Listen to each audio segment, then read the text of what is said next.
അതെ, ഞങ്ങൾക്ക് വേറെ ചീത്ത പറയുന്ന പണിയില്ലല്ലോ. അത് നിങ്ങൾ മനസ്സിലാക്കണം. ഞങ്ങൾ ഭിന്നിപ്പിക്കുന്ന ആളുകളല്ല, ഞങ്ങൾ ഐക്യത്തിന്റെ ആളുകളാണ്. പക്ഷേ സത്യത്തിൽ മാത്രമുള്ള ഐക്യം, സുന്നത്ത് ജമാഅത്തുള്ള ഐക്യം, സുന്നി ഐക്യം, സുന്നി ഐക്യം അതിവിടെ വേണം. അതിന് എന്ത് വില കൊടുത്തും ഞങ്ങൾ പ്രവർത്തിക്കുകയും ഞങ്ങൾ സുന്നത്ത് ജമാഅത്തിന്റെ കൊടിക്കീഴിൽ ജനങ്ങളെ അണിനിരത്തുകയും ചെയ്യും. അത് എല്ലാവരും സഹകരിക്കുക, എല്ലാവരും കൂടുക. ഞങ്ങൾ അങ്ങോട്ടും കൂടാം, സുന്നത്ത് ജമാഅത്തിന് വേണ്ടി മാത്രം. അല്ലാത്തതിൽ ഞങ്ങൾക്ക് നിർവാഹമല്ല. റസൂലുള്ളാഹിന്റെ കൊമ്പ വളർത്തി അറിയണമെന്ന് പറയുന്നവരെ കൂടെ കൂടാൻ ഞങ്ങൾക്ക് നിർവാഹമില്ല.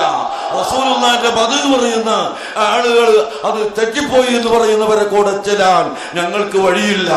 അതുപോലെ ഭീകരവാദം വേണമെന്ന് പറയുന്ന ആളുകളെ കൂടെ ചേരാൻ ഞങ്ങൾക്കൊരിക്കലും സാധ്യമല്ല.